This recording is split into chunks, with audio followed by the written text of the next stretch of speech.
Ladies and gentlemen, let me start with a strange question. If I gave you 90 minutes of pure gold every day, would you protect it or would you let strangers walk into your house and steal it, piece by piece? Because that's exactly what most people are doing. Not with gold, with time. You wake up, open your phone for 2 minutes, and suddenly 47 minutes disappear like socks in a washing machine. You didn't even enjoy it. You just lost it. And then you say, I don't have time to work on myself. You don't have time, or your time has too many thieves. If distraction were a sport, most people would be Olympic champions. Now listen carefully, because this sounds simple, almost stupidly simple, but it's powerful. The human brain works best in focused bursts of about 90 minutes. Not 10, not 4 hours, about 90. After that it gets tired, cranky, and starts craving nonsense. That's why after long meetings, people don't want to solve problems. They want coffee, gossip, or to quit their job. Think about it. Movies are around 90 minutes. Why? Because even Hollywood knows you can't hold attention forever. University classes 90 minutes. Soccer halves 45 minutes twice. Even your favorite TV Netflix episode. Binge after about an hour and a half, you're scrolling again asking, why am I still awake? But we ignore this rule every day. We sit at our desk for 8 hours and feel guilty when we're exhausted. That's like blaming your phone for dying after you never charge it. Look at someone like Elon Musk. He runs multiple companies, rockets, cars, satellites, AI. If he tried to multitask everything at once, he'd explode before the rocket does. He blocks focus time. When he works, No half attention. An entrepreneur who works 90 deep minutes beats someone who is busy all day answering emails. Busy is not productive. Busy is often just organized distraction. Let me give you a simple picture. If your day were a pizza, most people are eating one crumb from every slice. They taste everything but they finish nothing. The 90-minute rule is different. You take one slice and you finish it completely. That's why some people move forward so fast. Not because they have more hours. They have more focus per hour. Because the brain has a funny rule. It takes time to warm up like an old computer. The first 20 minutes you're slow, the next 20 minutes you start thinking. After 40 minutes you enter the zone. But most people quit at minute 18. Imagine going to the gym, lifting the weight halfway, then putting it down and saying, why am I not strong yet? You don't lack intelligence. You lack uninterrupted time. I once met a young founder who told me, I work 14 hours a day. I asked him, how many hours do you actually focus? He laughed and said, maybe 2. That's the secret nobody wants to admit. Success isn't about working long. It's about working deep, and this applies to everything, not just work. Studying one 90-minute focus session beats an entire distracted afternoon gym. Ever notice the best workouts aren't the longest ones? Learning a skill, languages, coding, music, 90 minutes of immersion beats 5 hours of half attention. Even relationships. Ever had a 15-minute conversation where the other person is fully present? No phone, no rush. Feels better than 3 hours with someone who's listening while scrolling. You don't need to change your whole life overnight. You don't need a new personality. You don't need 12 productivity apps and 4 planners. You need one decision. Every day, I will protect 9. Tell the world to wait. And once you experience what real focus feels like, you'll never want to go back to fake productivity again. This is just the beginning. Because once you understand how to work with your brain instead of against it, everything changes. Now here's where most people misunderstand this rule. They think 90 minutes means sit down, work hard, suffer, be serious. No, 90 minutes is not punishment, it's freedom. Because the funny thing is, people will scroll for 3 hours without blinking, but complain if they have to focus for 30 minutes. Have you noticed this? You can watch an entire season of a Netflix show in one night, 8 episodes, no bathroom break, but when it comes to improving your life, your brain suddenly says, I'm tired. Tired or just untrained. Let me tell you something hilarious but true. Your brain is like a puppy. If you don't train it, it runs everywhere. It chases every notification, every sound, every shiny thing. But if you train it, it sits, it listens. It works with you instead of against you. Look at someone like Keanu Reeves. People see the fame, the movies, the success, But what they don't see is the discipline behind the scenes. Learning scripts, rehearsing scenes, training for action roles. That level of preparation doesn't happen in 5 distracted minutes. It happens in focus blocks where nothing else exists. Or think about Cristiano Ronaldo. When he trains, he doesn't check his phone between every sprint. Imagine him running halfway and saying, "Wait, let me reply to this meme." It sounds ridiculous, right? But that's exactly how most people treat their goals. Half effort, half attention. You don't even need motivation for these 90 minutes. Motivation is unreliable. It wakes up late and calls in sick often. What you need is a trigger. Same place, same time, same start action. You sit down, you start. You don't negotiate with yourself. Because negotiation is where dreams go to die. You say, "I'll start after coffee, then after breakfast, then after checking messages, then after one video." Then suddenly, it's night and you promise tomorrow again. Tomorrow is the most crowded place on earth.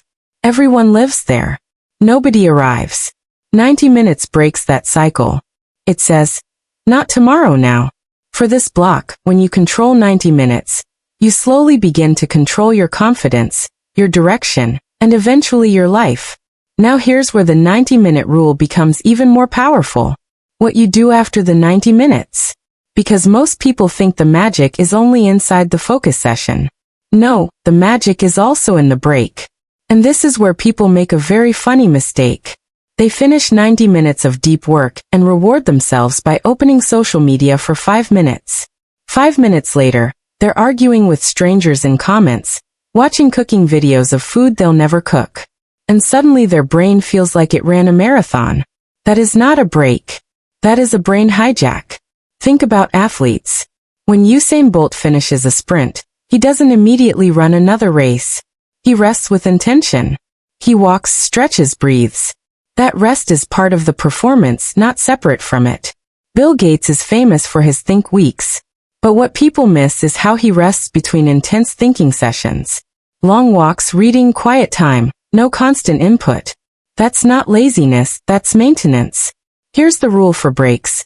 Do something that uses your body, not your brain. Walk, stretch, shower, look outside, make tea slowly. Because during deep focus, your brain is like a high-performance engine. If you keep revving it without cooling down, it overheats and then you say, "Why am I burned out?" You're not burned out from work. You're burned out from never truly resting. Here's something most people don't realize. Your best ideas rarely appear while you're staring at the screen. They appear when you step away. Ever notice this? You struggle with a problem for an hour, nothing. You go take a shower, suddenly your brain says, "Oh, by the way, here's the solution." That's not magic. That's your subconscious finally getting space to breathe. Many creative people use this intentionally. Albert Einstein used to walk for long stretches after intense thinking. Not because he was bored, because he knew the mind needs rhythm. Focus, release, focus, release. The 90-minute rule is not work like a robot. It's work like a human who understands energy. A break is not an escape from your life. It's a bridge to the next focus session. If you disappear for 2 hours, your brain has to re-enter from zero. That's why 15 to 30 minutes works best. Long enough to reset, short enough to keep momentum.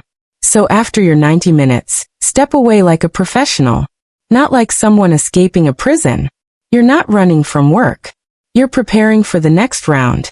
Because when you come back, your brain is sharper, your energy is higher, and your resistance is lower.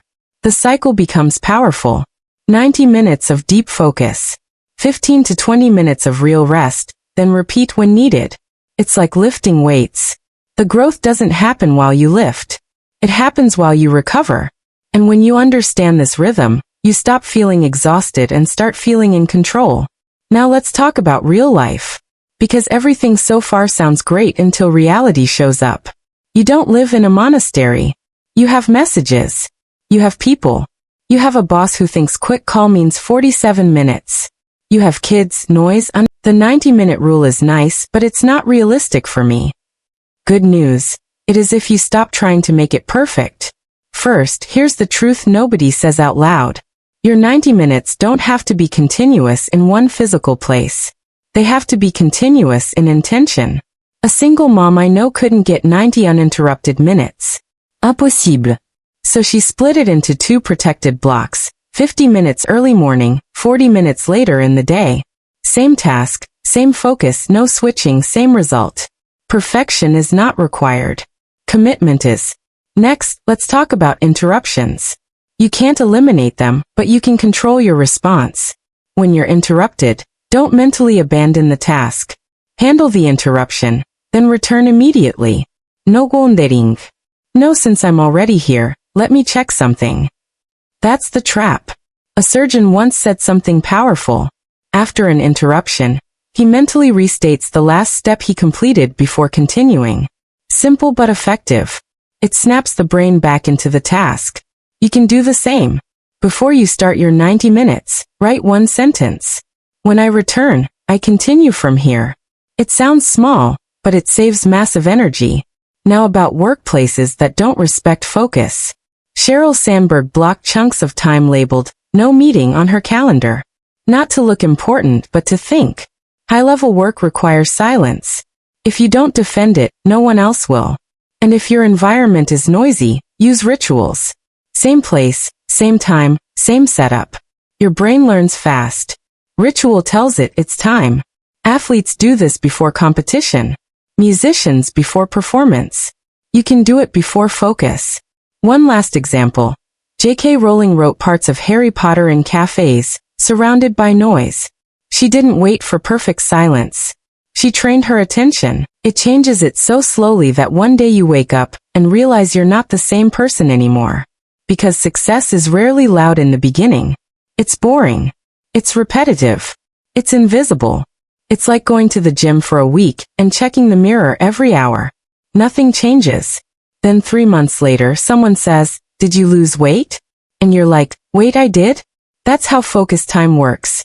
90 minutes today doesn't feel magical, but 90 minutes every day becomes hundreds of hours a year.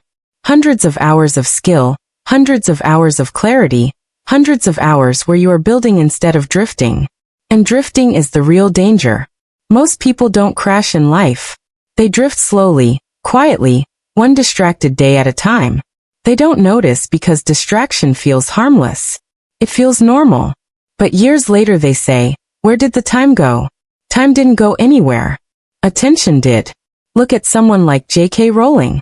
Before the fame, before the movies, before the success, there were countless quiet writing sessions nobody saw. No applause, no headlines, just focus blocks turning imagination into pages. Or think about Steve Jobs walking for hours to think through ideas. Not rushing, not multitasking, just giving his mind uninterrupted space. The world later called it genius. At the time, it just looked like a person taking a walk. Stephen King, he didn't write all day. He wrote in consistent focus blocks, page by page, year after year. That's how ordinary days produce extraordinary output. That's the funny part about mastery. From the outside, it looks like talent. From the inside, it's mostly protected time. And here's what the 90-minute rule really builds. Not just productivity, identity. You stop seeing yourself as someone who tries. You start seeing yourself as someone who shows up. Confidence doesn't come from motivational quotes. It comes from proof. Small daily proof that you kept. Your self-respect grows. When self-respect grows, discipline becomes easier. When discipline becomes easier, results follow naturally. It's a quiet chain reaction. The world celebrates big wins, but big wins are built on small protected sessions no one claps for. Tomorrow, pick one thing that actually matters. Give it 90 honest minutes, then stop. Do that again and again and again. That's how momentum is built. That's how clarity shows up. That's how ordinary days quietly turn into an extraordinary life. Thank you for listening. And don't forget to like and subscribe, my friends.